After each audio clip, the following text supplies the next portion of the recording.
नमस्कार. आपण गाडीत जे पेट्रोल किंवा डिझेल भरतो ते पंप खरंच अचूक माप देतात का आणि हे तपासलं कसं जातं याची एक ऑफिशियल पद्धत आहे. आज आपण तीच नेमकी काय आहे हे समजून घेणार आहोत. हा प्रश्न आपल्या सगळ्यांनाच कधी ना कधी पडला असेल, नाही का? पेट्रोल पंपावर मीटरचे आकडे फिरताना पाहून मनात येतच की जेवढे पैसे देतोय तेवढं इंधन खरंच गाडीत जातंय ना. तर मग याच प्रश्नाचं उत्तर मिळवण्यासाठी ना आपण थेट ऑफिशियल तपासणी प्रक्रियेतच डोकावून पाहूया. आणि याची सुरुवात होते एका महत्वाच्या व्यक्तीपासून, तो म्हणजे इन्स्पेक्टर. तुम्हाला माहितीये का, 2009 मध्ये ना एक मोठा बदल झाला. पूर्वी कसं होतं, इन्स्पेक्टर स्वतः पंपात बदल करून तो बरोबर करायचा, म्हणजे कॅलिब्रेशन करायचा. पण आता तसं नाहीये.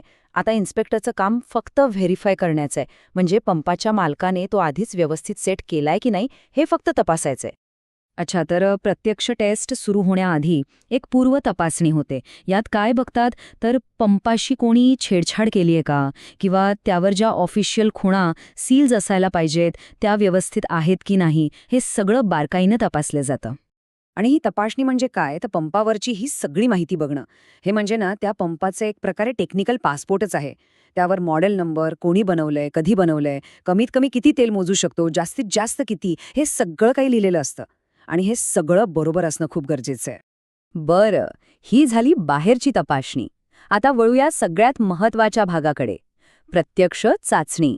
म्हणजे पंप खरंच अचूक तेल देतोय की नाही हे लाईव्ह कसं तपासतात ते पाहूया. ही प्रक्रिया आहे ना 4 सोप्या पण अत्यंत महत्वाच्या पायऱ्यांमध्ये होते.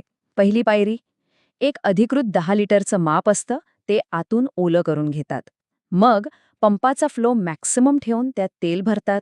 तिसऱ्या पायरीत पंपावर दिसणारा आकडा आणि मापात जमा झालेलं खरं तेल यांची तुलना केली जाते.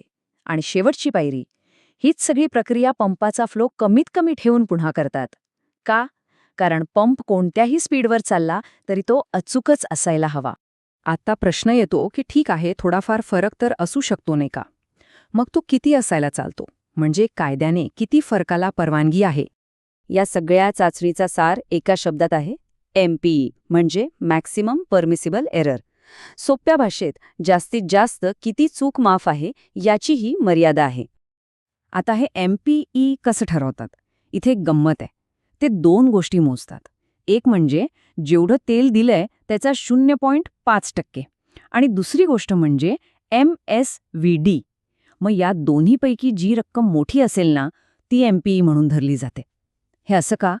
तर नियम अधिक कडक राहावा यासाठी. चला, एक उदाहरण बघूया म्हणजे लगेच कळेल. समजा 10 लिटरची टेस्ट आहे, म्हणजे 10,000 मिली.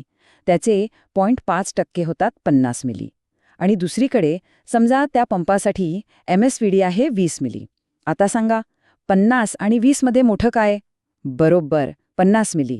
म्हणून या केसमध्ये MPA झाला 50 मिली.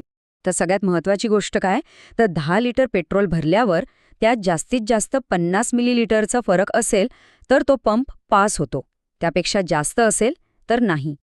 तर मग ह्या सगळ्या चाचण्या झाल्या, आकडे तपासले गेले. आता वेळ येते निकालाची. आणि निकाल फक्त 2च असू शकतात, एक तर पास किंवा नापास. आणि याचे परिणामही अगदी सरळ आहेत. जर सगळे निकाल MPEच्या मर्यादेत आले तर पंप पास होतो. त्यावर अधिकृत सील आणि शिक्का मारला जातो. पण जर एकही निकाल मर्यादेबाहेर गेला तर पंप सरळ फेल होतो आणि मालकाला तो 7 दिवसात दुरुस्त करून घ्यावा लागतो. तोपर्यंत तो पंप वापरता येत नाही. तर लक्षात आलं का, ही सगळी प्रक्रिया किती महत्वाची आहे? हे सगळं आपल्यासाठी, म्हणजे ग्राहकांच्या संरक्षणासाठी केलं जातं.